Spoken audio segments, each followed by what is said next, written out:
सासे 14-15 बैसोनि गथ' सासे हिनजावसा मुम्बाइनि गंसे हस्पिटालाव गंसे बेडआव गोलैसोना दङ, जेराव बियो माने बिनि थाखाय गासै नार्स, डक्टर, पुलिस गासैबो सब हिनजाव मानसि गोजा। मानोना बै गथ'आ हौवा मानसि नुबानो थैहाबनाय रखम जालाङो, हां लानो हाया हाया मोनलाङो, ओरैबायदि अबस्था। आरो माबोरै बेबायदि अबस्था जाखो बेखौनो जों बे भिडिअनि थ्रुयै मिथिगोन। नोंथांमोना भिडिअखौ जोबजासिम नायलांबाय था। जोबोद इन्टारेस्टिं आरो एकदम रियेल बे जाथाया माबोरै बिदि जाखो गासैखौबो जों मिथिगोन। आं मिथुन लोगोफोर लाबोलायबाय नोंथांमोननि गेजेराव मोनसे गोदान भिडिअ। थोदो भिडिअखौ स्टार्ट खालामनोसै।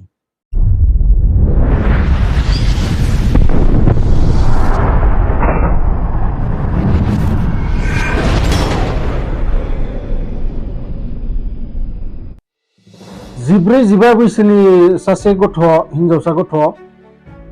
गावनि गोसो थोनाया बै पुनेनि गंसे रेलवे स्टेशनाव लोगो हमनो गोनां। बेनिखायनो बै गथ'आ हरनि 8टासो बाजियाव न'निफ्राय खोन्थायालासिनो बै स्टेशनाव फैनानै नेफैबाय थादों। नाथाय समा बारग'लांगासिनो दं। बै मानसिया माने जाय गथ'आ लोगो हमफैनो गोनां बे गथ'आ फैयासै। प्राय हरनि 10टा साराय 10टासो जानायसै टाइमा। आरो बिदि नुनानै बे हिनजावसा गथ'आ बे स्टेशनावनो जनानै माने एसे गाभां गाभां जानानै जना थाबाय थादोंमोन। आरो बेखौ नुनानै सासे अट'वाला, अट'नि ड्राइभार, बे फैनानै सोंफैबाय मा जाखो होननानै, मानो नों बिदि गाबबाय दं। बिदि सोंनायाव बे गथ'आबो माने गावनि दुखुखौ गुबुननि सिगाङाव माने बुंथिनो माने सानबाय आरो बुंजोब्बाय गावनि घटनाखौ, जे आं न'आव जेबो बुङालासिनो बिदि आंनि लोगो सासे आंखौ लोगो हमफैनो गोनां दिनै, नाथाय बे मानसिया दाबो फैयासै। बिनि उनाव अट'वालाया बै जायगानिफ्राय थांनायसै। आरो थांनानै प्राय आधा घन्टासो उनाव आरो बे अट'वालाया फैफिनबाय। फैफिननानै अब्ला नुफैबाय बे गथ'आ बेयावनो जना दं, हिनजावसा गथ'आ। आरो बिनि उनाव बे अट'वालाया खाथियाव फैनानै बुंबाय, नानि नोंखौ लोगो हमफैनो गोनां बे गथ'आ बाहेराव दं। बियो लाजिनानै फैयाखै, गिनानै फैयाखै नोंखौ माबाफोर बुंगोन होननानै, मानोना बियो बिराद गोबाव जाबोदों। बिदि बुंनायाव बे गथ'आ खोब खुसि जाबाय। आरो खुसि जानानै ड्राइभारनि आखायाव दै बथल गंसे दंमोन। आरो बै दैखौ बै हिनजावसा गथ'नो लोंनो होनायसै। आरो लोंनो होनानै बेखौ लिंना लाना थांनायसै। बिनि उनाव बै हिनजावसा गथ'आ जेब्लानो अट'नि खाथि मोनहैनायसै, मोनहैनाय लोगो लोगो जेन माबा जौफेनाय मानसिफोरा जाबायदि जायो, बिराद माने फेजोब्बाय बिनि देहायाव। बारा बोलो गैया, नाथाय सब नुजोबो मा जागासिनो दं गासैखौबो बे माने हमनो हायो। नाथाय बिनि देहायाव माने खुनु एनार्जि गैया। आरो गोलियां जानाय लोगो लोगो बै अट' ड्राइभारा हमनानै बेखौ अट'आव फज'नायसै। आरो फज'नानै बै गथ'खौ गंसे हटेलाव लाना थांनायसै। आरो हटेलाव लाना थांनायनि उनाव गंसे रुमाव बेखौ लक खालामना दोनबाय। आरो दोननायनि उनाव प्राय साननै 12 जन सेंग्राफोर माने सासेनि उनाव सासे, सासेनि उनाव सासे बिदि फैयै फैयै बै गथ'खौ माने अत्याचार खालामगासिनो थानायसै। साननै दिन नोंथांमोना भाबिना नाय। बै गथ'आ ओंखाम उखैनानै ओंखाम बियो, दै लोंनो दै बियो, नाथाय जेबो होआ। मोदोमाव जि टुक्रासे गैया आरो जेब्लानो बै दैनि माने दै लोंनायाव जि निसा नांदोंमोन बै निसाया जोबां जाबानो सोरबा सासेया फैनानै इन्जेक्सन थुना होयो आरो थुनानै बिजों आरो माने बेफोरबायदिनो खामानिखौ मावबायानो थानायसै कन्टिनिउ माने साननै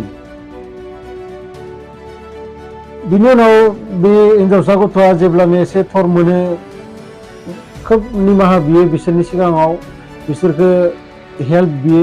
नाथाय रावबो बिनि बाथ्रा खोनासङा जेब्लानो साननै जायो बिनि उनाव सासे सेंग्रा गथ'आ बिखौ एसे अनखांखां मोननायसै आरो बिदि अनखांखां मोननानै बे गथ'खौ लाना थांनानै दादर स्टेसन होननाय बेयाव माने गारना फैनायसै बेबो हर गेजेराव दा गारना फैनायनि उनाव बिनि देहाया अबस्था गैया आरो माने गसंनोनो हाया बियो बिनि उनाव बे स्टेसननि सानै साफा खालामग्रा मानसि ओरैनो स्टेसनफोरखौ साफा सुफा खालामना लाखिनो थाखाय जि कर्मचारि थायो बे कर्मचारि सानैया बेखौ नुनायसै आरो नुनानै बिसोर सानैया बेखौ लाना थांनानै आरोबाव बिसोर सानैयाबो बै खामानिखौनो माने मावफिननायसै आरो बिनि उनाव सिरि बेखौ लाना फैनानै गंसे ट्रेनाव दिखांना हरनायसै ट्रेनाव दिखांना हरनायाव बै हिनजावसा गथ'आ मा खालामनो बिनि देहाजों मा अबस्थादि जादों माने बेखौ नोंथांमोना हमनानै मोनखादों बिनि उनाव बियो ट्रेननि खना मोनसेयाव जनानै थाबाय रावबो बिनि फाखै नाया रावबो बेखौ माने गुरुत्तखौनो होआखै सोर मा जादों मा जायाखै आरो बिदिनो बे ट्रेना थांनानै चन्डीगढ़ मोनहैनायसै चन्डीगढ़ मोनहैनायनि उनाव बेयाव सासे पुलिसनि माने नोजोरा गोलैनायसै बे गथ'नि सायाव आरो बै पुलिसा थांनानै बेखौ नायनानै एसे बुजिना मोनदों जे बेजों माबा नङा माबा मोनसे माने गाज्रि खामानि जाथारदों आरो बे पुलिसा गोबां सोंनो नाजाबाय नाथाय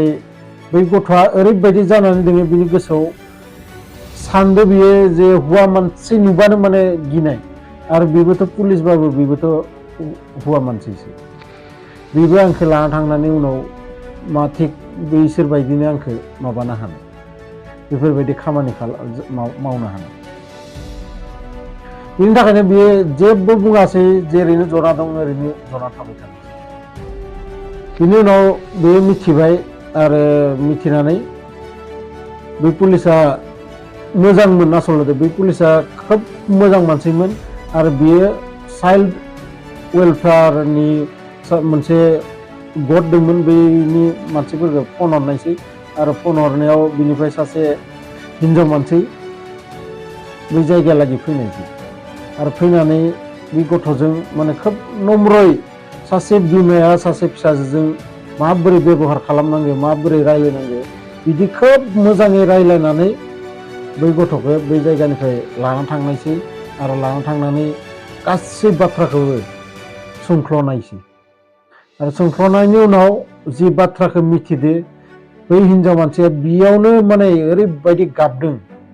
आरो लोगोसे जाय पुलिसा खबर हरदोंमोन बै पुलिसाबो माने खोब गाबनायसै आरो गाबनानै दा मा खालामनो उपायबो गैया बिनि उनाव ओजों न'खरावबो खोन्थायालासिनो बेयो साननै जाबाय मोनफैयाखै बै न'खरनि खाथियाव जि पुलिस थाना गोलैयो बै पुलिस थानायाव रिपर्ट हैबाय आरो ओजोंनिबो पुलिसफोरा बेखौ माने नागिरनायनि स्टार्ट खालामबाय गोबां CCTV केमेरा गोबां मानसिफोरनि खाथि खालानि सोरखौबा बेफोरबायदि नुदो नामा बै गथ'खौ सोंबाय माबाबाय नाथाय जेबो माने खबरखौनो मोनासै बिनि उनाव फटकनो माने बै जायगानि थानायाव फन फैयो चन्डीगढ़निफ्राय जे ओरै सासे हिनजावसा गथ' जोंनि आखायाव दं नोंसोरनि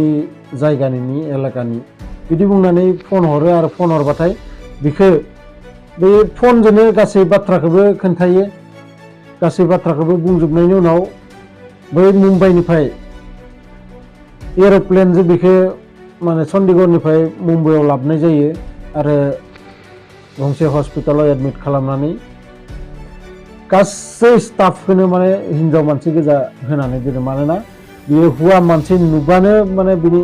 हाङा जेन हां लानो हायै बायदि जोबोद खस्थ' मोनो बियो थैयाबां बायदि जायो बिनि थाखायनो गासैखौबो हिनजाव मानसि गोजा दोननानै बिनि उनाव पुलिसफोरा माने गावसोरनि खामानिखौ मावनो स्टार्ट खालामनायसै बै हिनजावसा गथ'निफ्राय गासै बाथ्राफोरखौ दिहुनजोबनानै पुलिसफोरा खोब नागिरबाय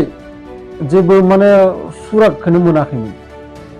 उनाव लास्टाव थाङै थुङै बै सिख्ला गथ'आ बै हिनजावसा गथ'आ जि स्टेशनाव जना दंफैयोमोन आरो बैयाव जाय अट'आ माने बेखौ थिग माने निसा नांनानै गोलैयां जानाय बैखिनि फुटेजखौ माने सिसि केमेरायाव मोननायसै आरो बै अट'नि नाम्बार प्लेटआबो बेयाव माने केपचार जानायसै बिनि उनाव बै अट' ड्राइभारखौ हमनायनि उनाव गावनि लोगो जि 12 जन गासैखौबो हमजोबना लाबोनायसै आरो लोगोसे जि स्टेशनाव सानै बिदि गाज्रि खामानि मावदोंमोन बिसोरखौबो हमना लांनानै दाबो बेखौ केसा सोलिगासिनो दङ दाबो माने जोबाखै आरो गासैबो सानो दि जाहाथे बिसोरखौ फासिनि खम जाहाथे जानो हाया बिसोरनि साजाया गतिके बेफोरबायदि गोबां जाथाय जोंनि इन्डियायाव जागासिनो थायो नोंथांमोना हयथ' किसुमान जाथायखौ नुयो बा किसुमान जाथायखौ नुवा बा मिडियायाबो खोन्थिया निउस चेनेलाबो बेफोरबायदि जाथायखौ खोन्थिया नाथाय आं नोंथांमोनखौ खोन्थियो मानो थाखाय नोंथांमोनाबो बेफोरबायदि जाथायनिफ्राय जाहाथे साबधान थानो हायो जायखिजाया नोंथांमोना भिडिअखौ मोजां मोनोब्ला लाइक शेयार कमेन्ट खालाम आरो लोगोसे जायफोरा आंनि चेनेलाव गोदानै फैदों नोंथांमोना आंनि चेनेलखौ साबस्क्राइब खालामना ला मानोना आं बेफोरबायदि भिडिअ नोंथांमोननि थाखाय लाबोगासिनो दं गोजोन्थों लोगो मोनगोन नेक्स्ट भिडिअआव